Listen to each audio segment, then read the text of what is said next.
Hey YouTube, what's going on? Snowflarky's Emos here today with another deck profile. This is my Element Reptile deck. This is a very just for fun deck that I have that utilizes some of these level 7 2000 attack elemental reptiles that all came out in Strike of Neos. It's a series of reptile monsters where there's one for each attribute like fire and wind, etc. And they're just monsters that have 7 stars and 2000 attack, and they have this interesting effect that says when this card is destroyed by battle and sent to the graveyard, you can destroy all face down and non whatever attribute they are monsters. So in this case, it's fire. And that just makes an interesting deck. If you've seen this channel before, I've played decks like Grand Tusk Dragon and Thunderclap Skywolf.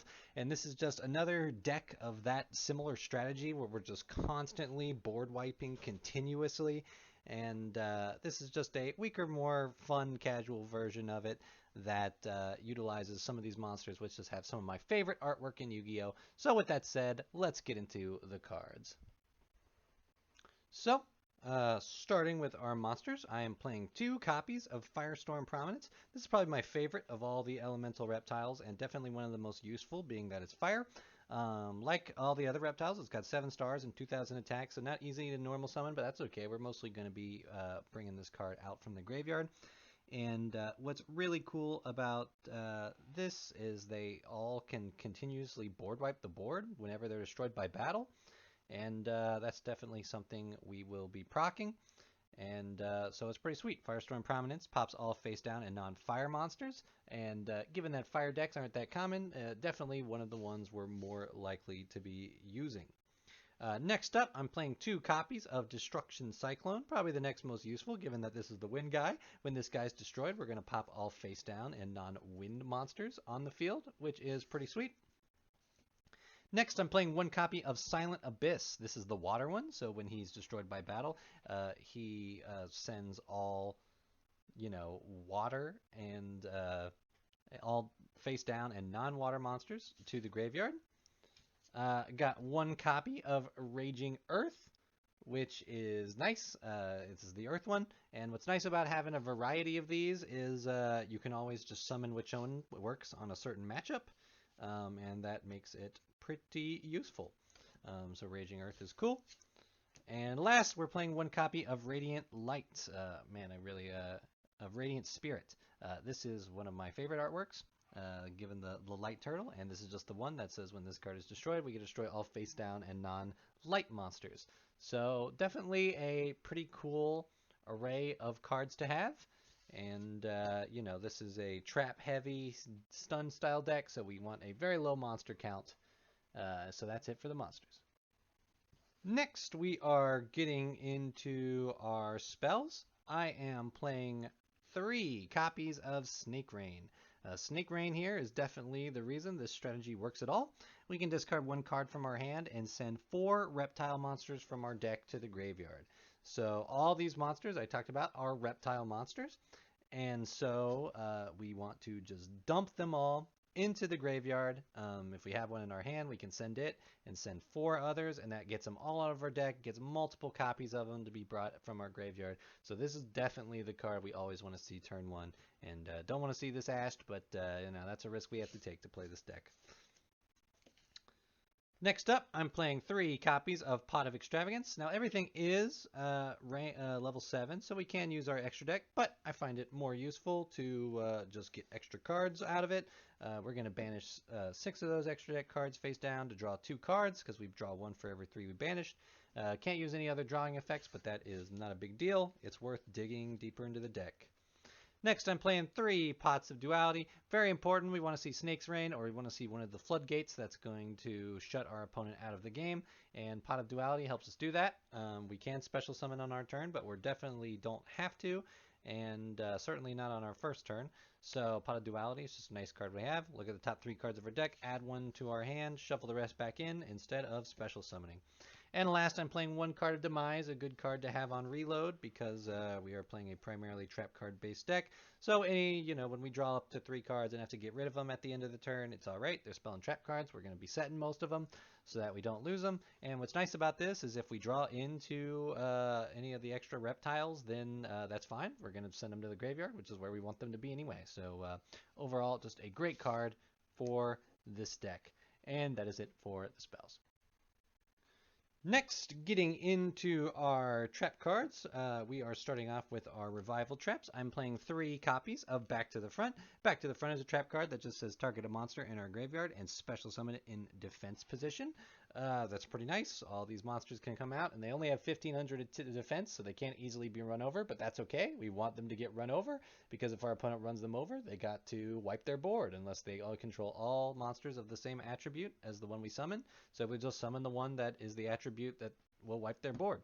And that makes this a pretty cool card. Next up, I'm playing 3 copies of Oasis of Dragon Souls.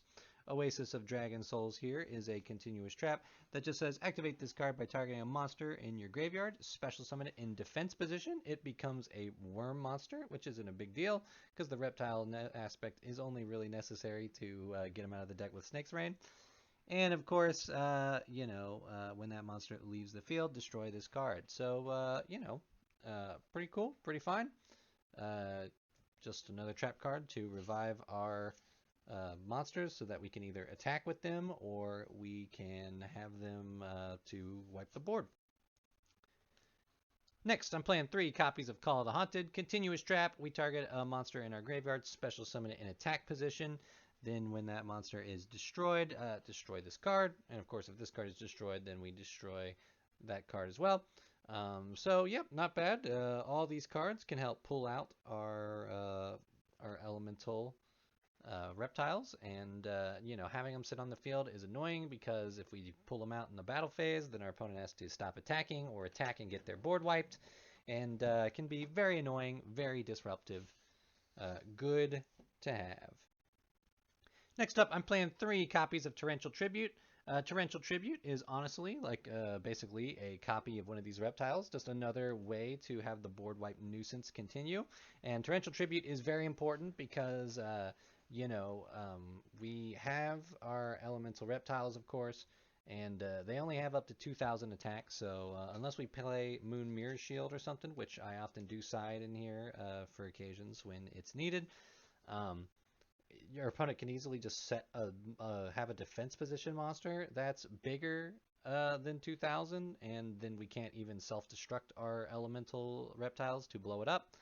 But Torrential Tribute can just stop that. We can save our Tarantulas for when our opponent is going to set down a wall like that, and get rid of it so that our elemental reptiles can still wall off or attack directly. Next up, one of the real strengths of this deck is that we can play 3 Skill Drain. Skill Drain is nice because we pay 1,000 life points to negate the effects of all monsters while they're face up on the field. What's nice about that is all of our elemental reptiles, their effect triggers in the grave, so Skill Drain is not going to stop this. This guy is still a nuisance to deal with, and when we Skill Drain our opponent, they lose their monster effects, and that loses a lot of their common forms of removal and common ways to deal with our cards. Forces battle to be more important, and that's going to be a big deal when we have these guys that can just basically stop them from attacking without getting their board wiped. So 3 Skill Drain, definitely one of the main win cons. The other win con here is that we are playing 3 copies of Summon Limit. Now, Summon Limit is a great continuous trap in general. Makes it so that neither player can summon more than twice. That's not a big deal for us, but it's definitely a big deal for most decks in the game. Then definitely makes it harder to summon big monsters to wall us off or out our lizard without destroying it by battle if we limit them to only 2 monsters. And what's really nice is if our opponent attacks into one of our monsters, expecting to float and go off, we can have its effect activate, chain Summon Limit afterward, so Summon Limit is flipped, the guy wipes the board. If they've already summoned twice, they're not getting any extra summons, and their board's going to be open for us to attack directly. Very, very nice stuff there. Next, I'm playing 3 copies of Solemn Judgment. Solemn Judgment is just a great trap card. We pay half our life points to negate a summon or a spell or trap card activation, and this is nice mostly to protect our floodgates, mostly to protect ourselves from cards that are going to out our setup or we're going to have a problem with. So definitely a card we want to see 3 of, and just very nice to have. Next up, I'm playing 1 copy of Waking the Dragon. This is to punish the Lightning Storm and Harpy's Feather Duster plays that you're definitely going to see against your back row heavy deck. Waking the Dragon just says if this card is removed from the field and is now banished or in the graveyard because of our opponent's card, that this card, that we get to special summon a monster from our deck or extra deck. And we're going to load our extra deck with prime targets to summon off of Waking the Dragon that could hose certain matchups. And last up, just as a specific tech right now, I'm playing Heavy Storm Duster. This is because I'm playing against decks that have trap cards, back row 2, and we don't want to deal with that, so Heavy Storm Duster is just a good way to deal with that. This trap card can pop 2 spells or traps on the field in exchange for a battle phase, which is not even something we're going to miss because we're going to mostly play this on our opponent's turn. This is the kind of card I would side out if I need to put in Moon Mirror Shield / Mage Power for extra attack strength, or if I want to put in like Jar of Avarice to recycle all our revival trap cards, things like that. To keep in mind, trap card lineups are always dependent on what decks you're expecting to play with your group or local scene.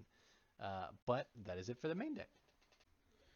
Going into our extra deck real quick, I am playing 3 copies of Last Warrior from Another Planet. This extra deck is all targets that can be summoned off of Waking the Dragon. Last Warrior from Another Planet is a really nice card because it just says when this card's on the field, neither player can summon monsters. So if their opponent's board is open when they hit us with the Lightning Storm or the Harpy's Feather Duster, we can summon Last Warrior, and then all they could do is set monsters, and we can whittle away. So just a nice option to have. Next up, we are playing 3 copies of Naturia Exterio. Exterio is a good monster to pull out in certain matchups that are very spell and trap dependent because this card can negate spells and traps on either player's turn and not even once per turn.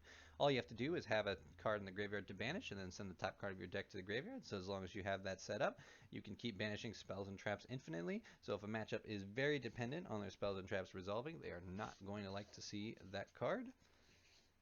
Next up, I am playing 3 copies of Raid Raptor Ultimate Falcon. Raid Raptor Ultimate Falcon is a nice boss monster to have. It's a 3,500 tech monster that's unaffected by other card effects. That makes it really hard to deal with. You're either going to have to kaiju over it or find a way to beat it by battle. And there are just certain decks and matchups that are not going to be able to deal with that monster, and that makes Raid Raptor Ultimate Falcon a good target to go into. Next up, I'm playing 3 copies of Blue Eyes Alternative Ultimate Dragon. This monster has 4,500 attack. Now it can't be targeted or destroyed by card effects, which is not as good as being unaffected, but still pretty good. And 4,500 attack, an extra 1,000 attack is pretty nice to have. Additionally, this card has an effect that we can destroy a card on the field instead of attacking with it this turn, and that can come in handy. Just a good option to fill out the extra deck. And lastly, I am playing 3 copies of Geomathmech Final Sigma. When we special summon this card in the extra monster zone, it's unaffected by card effects except Mathmech cards, which basically makes it a, Raid Raptor Ultimate Falcon. But it's got 500 less attack, which isn't so bad, but it does gain the effect that when you do battle damage to your opponent by battle with a monster with this card, that battle damage is doubled. So that's really nice. They have a weak attack monster on the field, and you just want to, rip through it and do a lot of damage. So a good option to have to round out our Waking the Dragon extra deck. So that is it for my elemental reptile deck. Like I said, this is purely for fun deck. It's certainly not a great deck, but when you're playing casually with the friends, you can bust this deck out. And in certain matchups, there are plenty of decks that will have a tough time dealing with it. A lot of decks have trouble with skill drain and summon limit, and just how annoying this board wiping is. Honestly, I feel like most of the times I get my wins from my opponents just being like, "Man, I am tired of getting my board wiped." So it's pretty cool, and it utilizes all these cool monsters that have arguably some of my favorite artworks in Yu-Gi-Oh. Like, I love these guys. They're just it's so interesting that all these cards came out. very much like this group of cards. So thanks for checking out the deck profile. I'd love to know, have you seen these cards? Do you have any of these cards in your bulk tin? And which one of these artworks is your favorite? There's one that's not in this deck, the Umbral Soul, the dark one. Just because it's not, that great. The light and dark ones, of course, aren't as good as the other Elements ones. So take a look at the artworks. Let me know what you think is best. I appreciate y'all checking out this deck profile. I'll catch you in the next one.